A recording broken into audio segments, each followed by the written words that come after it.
Shalom semuanya, kembali kita dalam pembahasan Torah mingguan Achremot Kedoshim, Imamat 16 ayat 1 sampai 20 ayat 27. Pada bagian ini kita akan membahas tentang Kedoshim, yaitu orang-orang kudus. Kedoshim tihu ki kados ani Hasem Elohechem. Kuduslah kamu sebab aku Hasem Elohimu kudus. Imamat 19 ayat 1. Dalam hal ini kata kedoshim pada umumnya diterjemahkan sebagai kudus. Masalahnya adalah daftar yang mengikuti perintah ini tidak semuanya masuk akal. Bagaimana caranya kita mencapai kekudusan tersebut? Mungkin harapan kita adalah menemukan peraturan mengenai bagaimana cara berdoa, bagaimana cara bermeditasi, hal-hal yang berbau spiritual dan kudus, bukan? Namun, yang kita temukan justru mengenai pigul, yaitu peraturan untuk tidak menyimpan sisa korban, dan beberapa peraturan tentang memelihara orang miskin. Kita menemukan tentang kilaim, yaitu peraturan untuk tidak mengawinkan silang tanaman maupun hewan, bersamaan dengan peraturan larangan mencuri maupun berbohong. Ada banyak peraturan mengenai hubungan seksual yang dilarang, serta peraturan untuk tidak curang dalam bisnis. Banyak peraturan ini dalam pandangan kita tidak berkaitan dengan kekudusan. Bagaimana dengan cara berdoa dan bermeditasi? Mengapa kita membahas tentang kawin silang dan banyak peraturan lainnya yang tidak ada hubungannya dengan kekudusan? Apabila kita akhirnya dapat memahami bagaimana hubungan dari semua peraturan ini satu dengan lainnya, apa hubungannya dengan kekudusan dan cara mencapainya? Mungkin kita dapat memahami dengan melihat akhir dari daftar ini dalam parasa kita kali ini yang berbunyi Vitem li kedosim ki kados ani Hasem wa afdil etchem min ha'amim lihiot li. Kuduslah kamu bagiku, sebab aku ini Hasem kudus, dan aku telah memisahkan kamu dari bangsa-bangsa lain, supaya kamu menjadi milikku. Imamat 20 ayat 26. Mungkinkah kedusa itu ada hubungannya dengan pemisahan? Bahwa kedusa Israel itu berdampingan dengan keterpisahannya dari bangsa-bangsa lain? Seringkali Tuhan berbicara tentang kedusa sehubungan dengan keluarnya mereka dari Mesir. Misalnya, Venigdasti vetoch bnei Israel adi Hasem megadichem hamotzi etchem meret Mitzrayim lihat lachem lelohim. Supaya aku dikuduskan di tengah-tengah orang Israel, sebab akulah Hasem yang menguruskan kamu, yang membawa kamu keluar dari tanah Mesir, supaya aku menjadi Elohimmu. Imamat 22, 33. Bahkan hubungan antara kedusa dan hafdalah, pemisahan, muncul di mana-mana. Coba perhatikan bait suci. Bait suci memiliki dua bagian, ruang kudus dan ruang maha kudus. Tuhan berkata, "Evdilah haparokhet lahem ben hakodes ubein kodes hakodesim." Sehingga tabir itu menjadi pemisah bagimu antara tempat kudus dan tempat maha kudus. Keluaran 26 ayat 33. Dan pengudusan Kohanim pun dideskripsikan seperti itu. Dalam 1 Tawarikh 23 ayat 13 dikatakan, Wayafdel Aharon lehik diso. Harun ditunjuk, dipisahkan untuk mengurus apa yang maha kudus. 1 Tawarikh 23 ayat 13. Lalu kenapa untuk membuat sesuatu menjadi kudus? Tentu saja kita harus memisahkannya. Apabila saya hendak menguruskan sapi saya dengan mempersembahkannya kepada Tuhan, tentu saja saya harus memisahkannya dari ternak lain. Bukankah itu hanya konsekuensi dari proses menguruskan sesuatu? Israel dipisahkan, Kohanim dipisahkan, dan bagian dalam bait suci dikuduskan. Namun mengapa? Konsep pemisahan adalah hakiki dalam kedusa, dan energi kedusa diambil dan diciptakan dengan cara memisahkan sesuatu. Apabila kita dapat memahami hal ini, barulah kita dapat memahami apa kesamaan dari peraturan-peraturan dalam parasa kita kali ini, dan apa artinya menjadi bangsa yang kudus. Pertama kalinya kata kedusa digunakan di seluruh Torah adalah pada awal kitab Kejadian, pada akhir dari 6 hari penciptaan, di mana Tuhan memisahkan satu hari dari yang lainnya. Vayevarech Elohim et yom hasvi vayekades otoh ki savat mikol melachto aser bara Elohim la asot. Lalu Elohim memberkati hari ketujuh itu dan menguruskannya, karena pada hari itulah ia berhenti dari segala pekerjaan penciptaan yang telah dibuatnya itu. Kejadian 2 ayat 3. Mengapa Sabat itu kudus? Karena Tuhan berhenti dari segala pekerjaannya. Selama 6 hari Tuhan menciptakan dunia sampai segala sesuatu selesai. Namun pada hari ketujuh ia berhenti. Ia memisahkan hari itu dari hari lainnya dan dengan demikian menguruskannya. Dan coba perhatikan bagaimana kita menyambut setiap Sabat dan menutupnya. Pada awal Sabat kita melakukan kidus, kita menguduskan hari, dan pada akhir Sabat kita melakukan hafdalah. Kita menegaskan pemisahan antara hari ke-6 dan hari ke-7. Apa yang terjadi selama 7 hari penciptaan?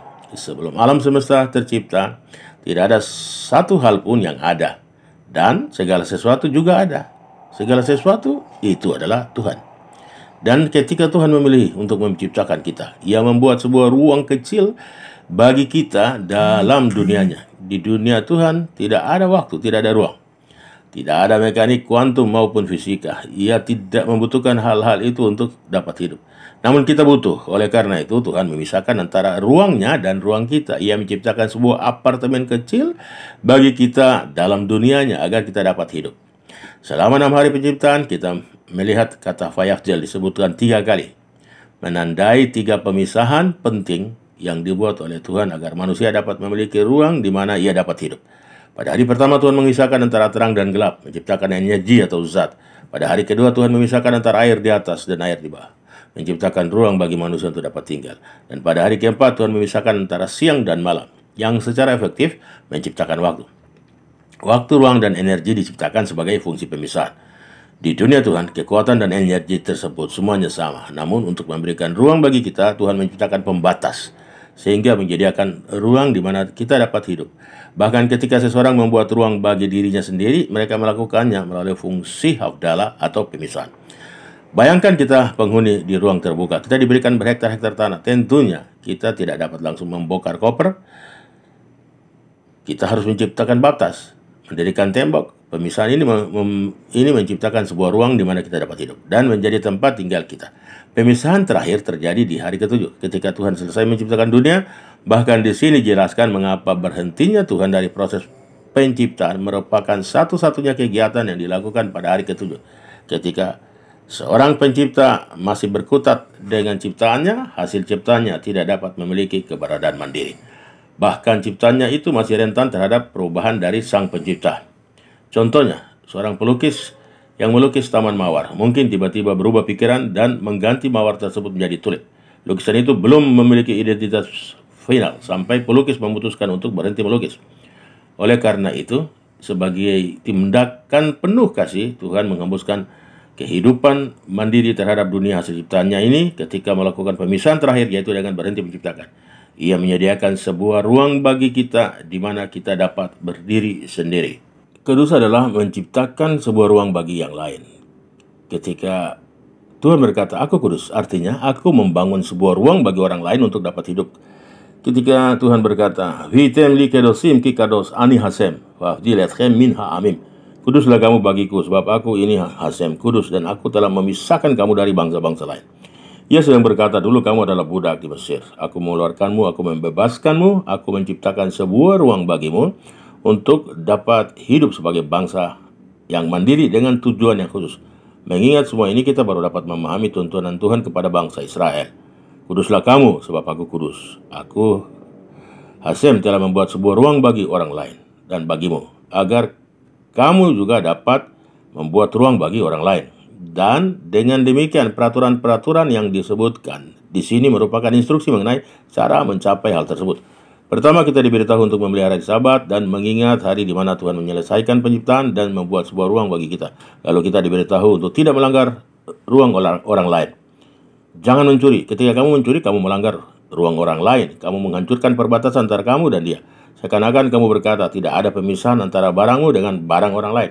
Oleh karena itu juga kita diberitahu untuk memiliki neraca yang jujur dan batu timbangan yang jujur. Kita harus berlaku jujur dalam usaha. Ketika kita menentukan harga yang adil bagi orang lain dan tidak mencurangi mereka dengan mencoba melewati batas dan mengklaim sesuatu yang bukan milik kita, kita menunjukkan penghormatan terhadap ruang orang lain. Dan selagi kita tidak boleh melanggar ruang orang lain, kita juga dituntut untuk secara aktif menciptakan ruang bagi orang lain. Ufkus rechem et kecir art sechem. Lo tehale pat satha velechet kecir lo telakit.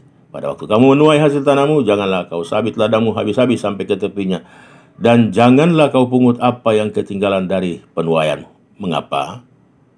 Lani velager tasof otam. Semuanya itu harus kau tinggalkan bagi orang miskin dan bagi orang asing. Imamat 33 itu.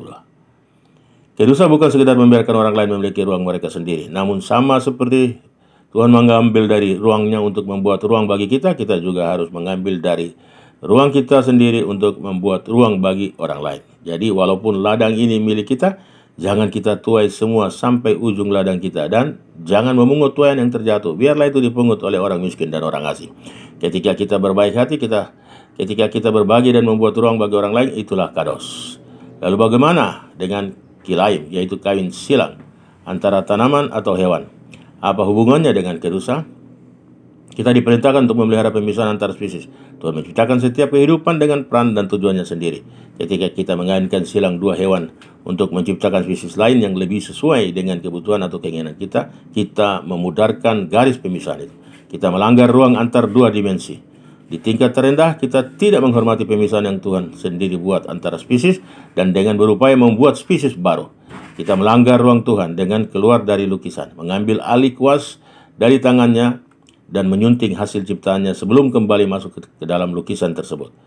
Memang Tuhan memberi kita kemampuan untuk menciptakan, namun ketika kita mulai mengutak-atik hasil ciptaan Tuhan, kita melanggar ruang Tuhan, dan itu tidaklah benar. Kuduslah. Lalu mengenai pikul, peraturan bahwa ketika kita membawa korban selamin, yaitu persembahan yang sebagian dimakan oleh kita dan sebagian dipersembahkan kepada Tuhan, kita harus memakannya dalam jangka waktu tertentu. Kita tidak boleh menyajikan sisanya nanti. Apakah korban itu? Korban adalah suatu cara untuk membangun hubungan dengan Tuhan. Korban selamin adalah korban pendamaian, yaitu lambang kemitraan antara kita dengan Tuhan. Maksud dari korban ini adalah untuk dinikmati bersama dengan Tuhan di ruang yang sama. Lalu, masa iya kita bawa pulang sisanya? Kita mau membawa sesuatu yang tadinya dibagi dan dimakan bersama ke dalam ruang kita sendiri?